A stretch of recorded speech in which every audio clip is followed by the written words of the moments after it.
Learning to shoot, it's the most basic form of military cooperation. Here, a U.S. soldier teaches a Colombian recruit the proper techniques.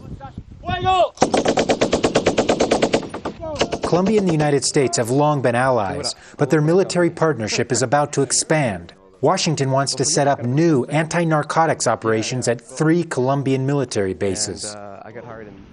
And that doesn't sit well with Gustavo Petro, a Colombian senator and presidential contender, who says Colombia's anti-narcotics fight will not be solved by the U.S. military.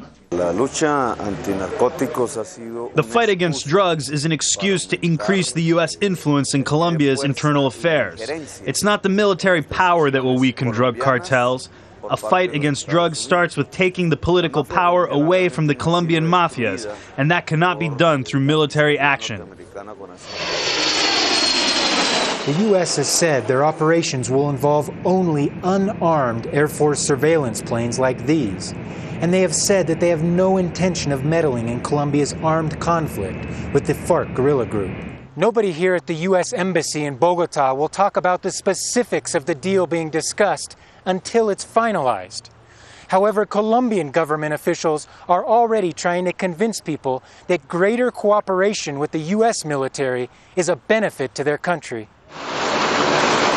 And saying the U.S. has offered to share intelligence and invest millions of dollars in infrastructure development on the bases they will use. And there will be strict limitations, they say, on the Americans' operations in Colombia. This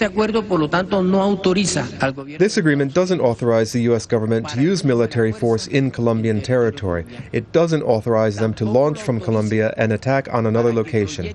But the move has raised tensions with Colombia's regional neighbors of Venezuela and Ecuador. It was Ecuador's President Rafael Correa who recently expelled the Americans from this anti-narcotics base in Manta, Ecuador. The U.S., now re-upping their military presence in Colombia, has signaled to some little change in U.S. policy in the region. The United States has geopolitical interests in all of this. There seems to be no change in foreign policy from the military standpoint between the Obama and the Bush administrations. Latin America needs a clear message of change. The undisputed message now, like it or not, is that Colombia will become the U.S. military's central staging point in the region. Gabriel Elizondo, Al Jazeera, Bogota.